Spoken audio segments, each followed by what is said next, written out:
Hello again, and welcome to another episode of 8 Questions in 8 Minutes. And for today, we have our guest, Ainsley Malone, where we'll be focusing with her on issues of ICU and malnutrition. We have been collaborating for quite some time, and you've dedicated a lot of your expertise to our fellow dietitians in the Middle East. Thank you for being with us on 8 Questions, 8 Minutes. Thank you, Dr. Haddad. I just really enjoy spending time working with all of you and your team and all the dietitians that you work with. It's wonderful. Thank you. Thank you. So we're going to start with our first question on nutritional assessment and requirement. What are the best practices for assessing the nutritional needs of critically ill patients in ICU, and how can dietitians determine the appropriate caloric and protein requirements?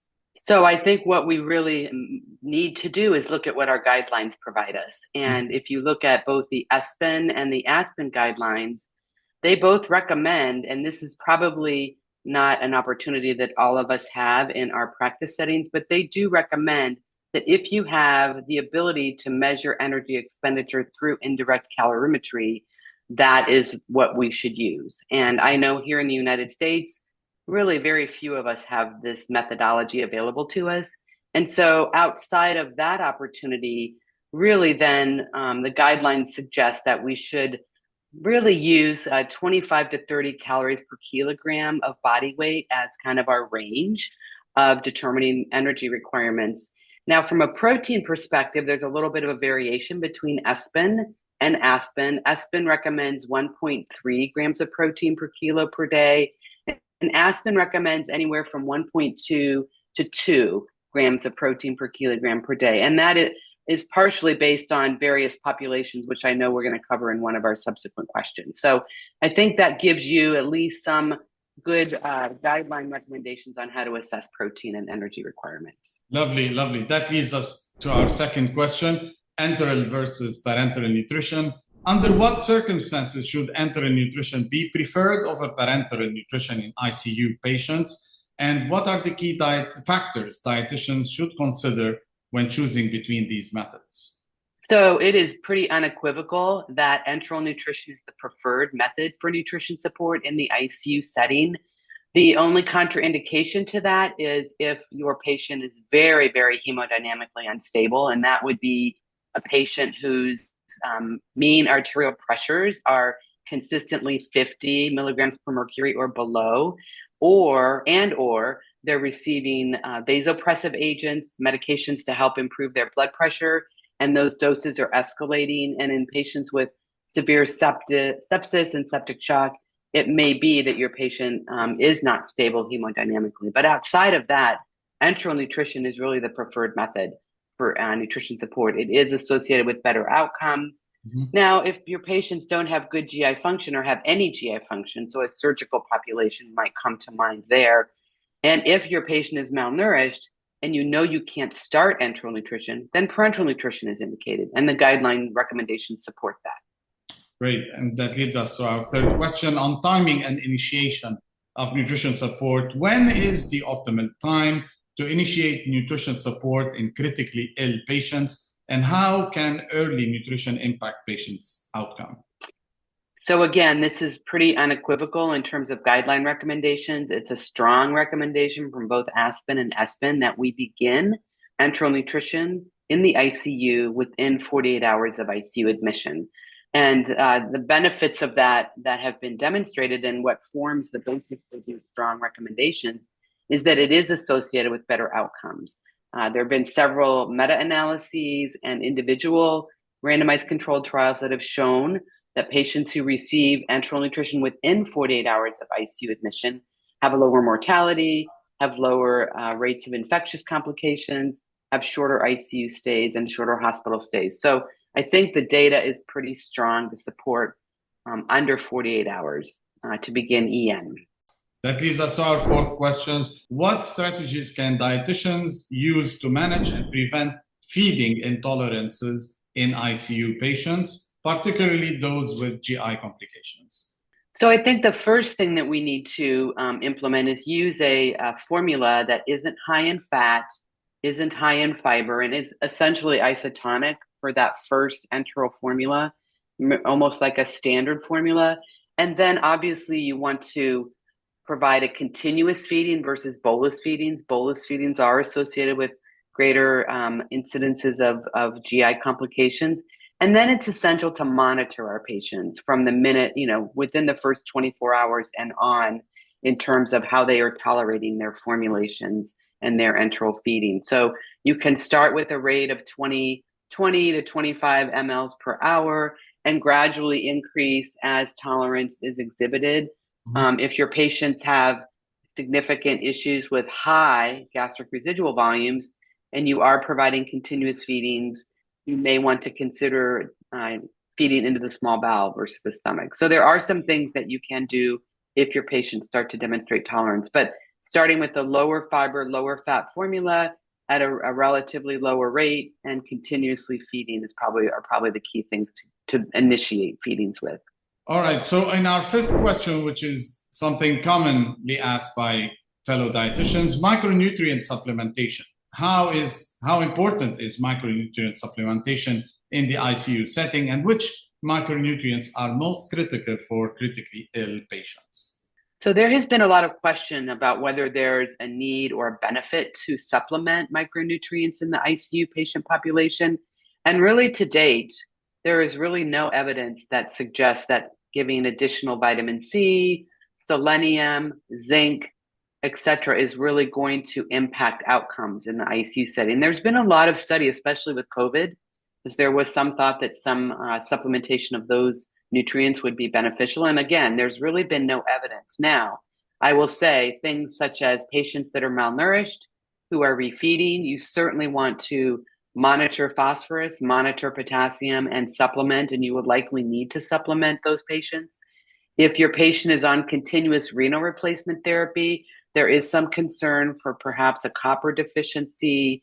And so those are things, special populations might need some supplementation. If your patient has a major wound with a lot of wound drainage, zinc supplementation would be indicated. But outside of those special scenarios, there really is no evidence to support broad-based supplementation of micronutrients. Our sixth question is on protein requirement and muscle wasting. How can dietitians ensure adequate protein intake to prevent muscle wasting in ICU patients, especially those with prolonged critical illnesses? So unfortunately, we cannot entirely mitigate muscle wasting. It's going to happen because of the nature of patients when they are critically ill and being in a bed-bound situation for quite a period of time. I think it's really important if your ICU has physical therapy or exercise protocols in place, because that will certainly help. But achieving those requirements from a protein perspective is going to be important. And so monitoring your patient's intake, because we all know that we prescribe a certain rate of an enteral feeding, but our patients often don't get that. So we need to monitor what they are actually receiving from a protein perspective. And if they aren't receiving close to what they need from their tube feeding or enteral formula, perhaps we need to supplement with a modular protein amount by giving additional protein through their enteral feeding device to get them closer to what they need. Now, if they're in the ICU for a long time, kind of the chronically critically ill, I think that's when you can actually get into the higher protein ranges, up to 1.5 to 2 grams of protein per kilo. Sometimes I actually have done nitrogen balance studies in our population that are in the ICU for a lengthy period of time. And then obviously monitor their progress. Are they improving from a clinical standpoint? If they have a wound, are their wounds healing? Are they able to, progress and get off the ventilator and those kinds of things? So it's really a myriad of things that we do to really assess how well we're doing with protein. It's a labyrinth there. On our seventh question, we're going to go for special considerations. What are the nutritional considerations and adjustments needed for ICU patients with specific conditions such as sepsis or acute respiratory distress syndrome or traumatic brain injury as examples? So with sepsis and ARDS, those conditions are highly inflammatory, right? They're extremely inflammatory.